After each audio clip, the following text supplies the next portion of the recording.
নমস্কার বন্ধুরা, আজ আমরা রান্না করব তেলাপিয়া মাছের ঝোল। আলু আর কাঁচকলা দিয়ে, আলুটা হচ্ছে মেটে আলু। তো আমি মেটে আলু, কলা, লঙ্কা সব কেটে নিয়েছি, মাছও পরিষ্কার করে নিয়েছি। আর আছে আদা জিরে বাটা, আর লাগছে হলুদ, লবণ, ফোড়নের জন্য গোটা জিরে। আর পুরো রান্নাটাই আমি সর্ষের তেলে করব, তো সর্ষের তেল। তো এইবার আমি গ্যাস অন করে নিচ্ছি, গ্যাস অন করে কড়াইটা বসিয়ে দিচ্ছি। কড়াইটা গরম হতে হতে আমি মাছের মধ্যে লবণ আর হলুদ দিয়ে দেব। দিয়ে এবার কড়াইটা গরম ততক্ষণে হয়ে গেছে, তো তার মধ্যে আমি সর্ষের তেল ঢেলে দিচ্ছি। এবার তেলটা গরম হতে হতে আমি মাছটা ভালো করে ম্যারিনেট করে নেব। মাছটা ম্যারিনেট করা হয়ে গেলে আর তেলটা গরম হয়ে গেলে এই তেলের মধ্যে আমি এক এক করে মাছগুলো ছেড়ে দেব, দিয়ে মাছগুলোকে ভাজতে হবে। তো আমি মাছ ছেড়ে দিচ্ছি, আমার তেল গরম হয়ে গেছে যেহেতু। তো মাছগুলো ছেড়ে এবার মাছগুলো ভালো করে ভেজে নিতে হবে এপিট ওপিট করে। মাছগুলো এপিট ওপিট করে যখন ভাজা হয়ে যাবে, তখন মাছগুলোকে আমি তেল ঝরিয়ে তুলে নিচ্ছি। তো মাছগুলো তোলা হয়ে গেছে।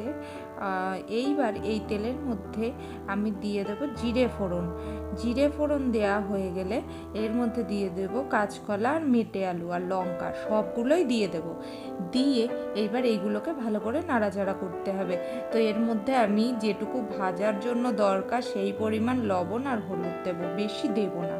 তো সেই পরিমাণ লবণ আর হলুদ দিয়ে দিচ্ছি আমি। তো লবণ হলুদ দেওয়া হয়ে গেলে এটাকে ভালো করে নাড়াচাড়া করে নিতে হবে। আর আমি মশলা যেটা বানিয়েছিলাম আদা জিরে, তার মধ্যে ঝোলে যে পরিমাণ লবণ হলুদ লাগবে সেই পরিমাণ লবণ হলুদ দিয়ে দিয়েছি, দিয়ে জল দিয়ে ওটাকে গুলে নিতে হবে। তো এদিকে কলা আর মেটে আলু ভালো করে ভাজা ভাজা হয়ে গেলে সেই মশলাটা এবার আমি এর মধ্যে দিয়ে দেবো। তো মশলা দিয়ে দিলাম আমি। মশলা দেয়া হয়ে গেলে এবার এইটাকে ভালো করে কষিয়ে নিতে হবে।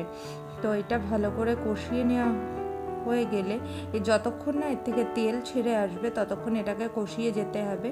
তো এটা কষানো ভালো করে হয়ে গেলে যখন এর থেকে তেল ছেড়ে দেবে, তখন এর মধ্যে আমি দিয়ে দেব জল, পরিমাণ মতো জল। তো এর মধ্যে আমি এখন জলটা দিয়ে দেব। তো আমার এইটুকু জলে হবে না, আমার আরও জল লাগবে। তো আমি পরিমাণ মতো জল দিয়ে দিলাম। দিয়ে এইবার এইটাকে ভালো করে ফুটতে দিতে হবে এবং এর মধ্যে আমি মাছটাও দিয়ে দেব। দিয়ে এটাকে ঢেকে রান্না করতে হবে। তো আমি ঢেকে দিচ্ছি। দিয়ে এইবার 10 মিনিট রান্না হওয়ার পর এটাকে খুলছি। তো দেখুন মাছগুলোও সেদ্ধ হয়ে গেছে, আলু কলা সবই সেদ্ধ হয়ে গেছে। তো এইবার এইটা আরেকটু ঝোল শুকিয়ে এটাকে আমি নামিয়ে দেব। লবণ টবণ সবই ঠিক আছে, আমি চেক করে নিয়েছি। আপনারা এইভাবে রান্না করে বাড়িতে গরম গরম ভাতের সাথে পরিবেশন করুন। আর আমায় অবশ্যই এটা জানাবেন আপনাদের সবার কেমন লাগলো এই রেসিপিটা। তো আমার রেডি, আমি একটা পাত্রে নামিয়ে নিয়েছি, দেখুন।